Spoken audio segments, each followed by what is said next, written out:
We're walking to the Apple store. Yeah.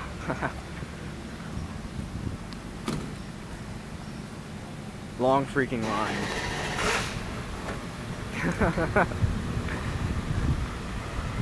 Say hello, Dad. Hey. You're gonna be on YouTube. And this is us, almost in the Apple store door. So this is us walking away with the iPhone. And there's Dad again. It worked. And we didn't have any problems with AT&T, so yeah. So back at home I got to unbox the iPhone 4. It came with your standard array of stuff. You know the deal. But there are a few things I want to mention before I get into this. Number one, no, my dad is not black. He's just very tan. And number two, yes, I came a few minutes after the store opened and had to wait in line for 6.5 hours. My legs and feet were killing me. But it was all worth it because I got to review this baby right now. As you can see, zoom in on this a little bit. This is the iPhone 4. And a lot of people are saying, well, it looks exactly the same as the old one. Not so at all. If you can't tell the difference, you are kind of insane. Anyway, let's just go ahead and get to the design. The design for the front is pretty much the same. They got the same size screens. The home button is a little bit clickier, which makes it easier to double tap. The old one is kind of squishy, and there you can see the clarity in the screens right there. It's pretty awesome. So instead of just the blackness we used to get, we now have a camera. One thing that is pretty cool is that the screen is actually much darkened to make it look cleaner, like there's actually no screen there. And the old one, you could definitely tell there's a screen. This is like gray, where this is black all around. So anyway, the side ports, what do we have? We have the silent switch, which is, in my opinion, approved.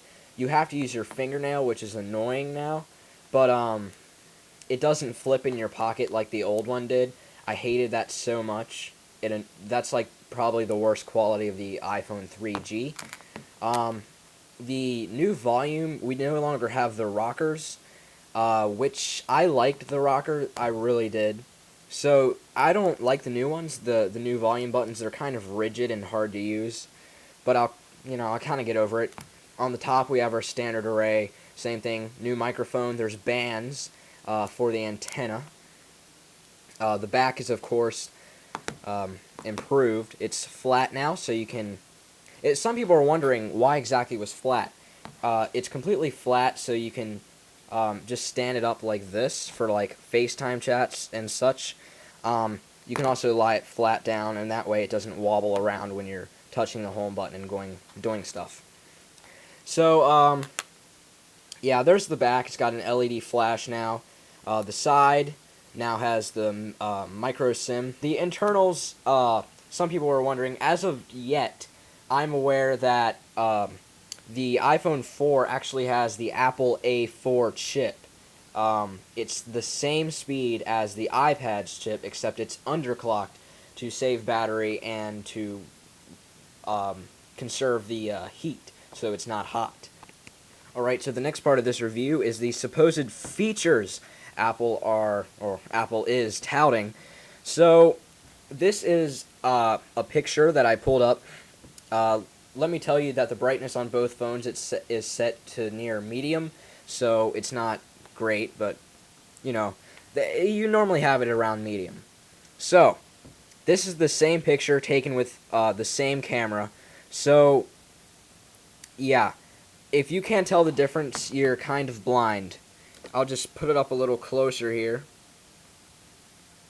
The iPhone 4, I can tell you, the resolution is just amazing. Let's go back to the home screen here. Zoom in on that a little bit. And even zoomed in with this crappy camera, you can even tell. It's great. I can't say enough about it. FaceTime, I tell you, I did try out FaceTime in the store. It seemed to work very well. I can't show you it now because I don't have anyone to FaceTime chat with, but I will show you the quality of the front-facing camera. So here's my quality test of the front-facing camera Guess nobody seems to be doing that. I don't believe this is in high definition, but like the back-facing camera, but it is very good quality. But the rear-facing camera with the LED flash, I wanted to mention that the LED flash is blinding. It is the brightest LED I've ever seen on a LED that's small. So, yeah. So, multitasking. This is a feature implemented in iOS 4. Probably everyone knows this. All you do, double tap. Your apps are right here.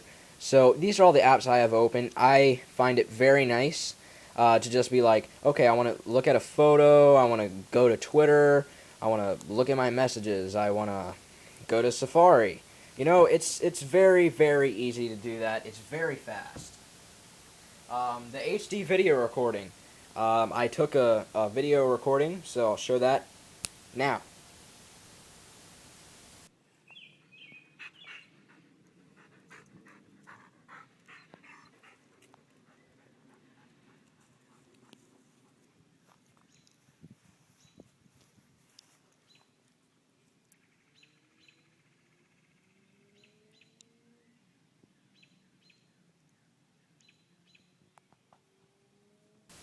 And the pictures.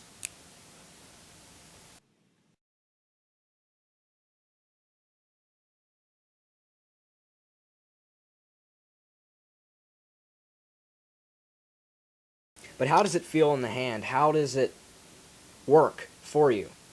Honestly, I have had no problems with this. The reception issues people have been talking about, where you hold it like this and you lose reception, that happens to me as well, but I actually have to try really hard to completely lose reception. So, hey, you can see my reflection. Hello. Anyway, in the hand, I actually prefer the feeling of the iPhone 4 in the hand over, say, the iPhone 3G. However, as said in the design things before, there's a few things I like about the design, and there's a few things I don't. So, I'm going to have to leave this up to personal preference. I think they're kind of equal. I don't think either of them are perfect, but I do like the feeling of this in the hand better. It feels clunkier, but you can feel the thinness of it.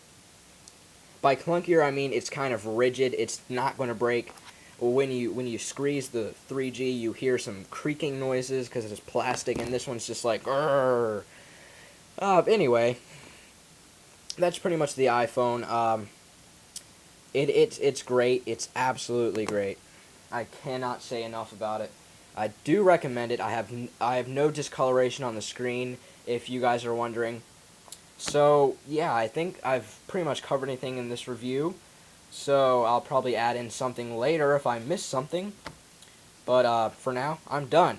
TechnoGuy3, and thanks for watching my video about the iPhone 4.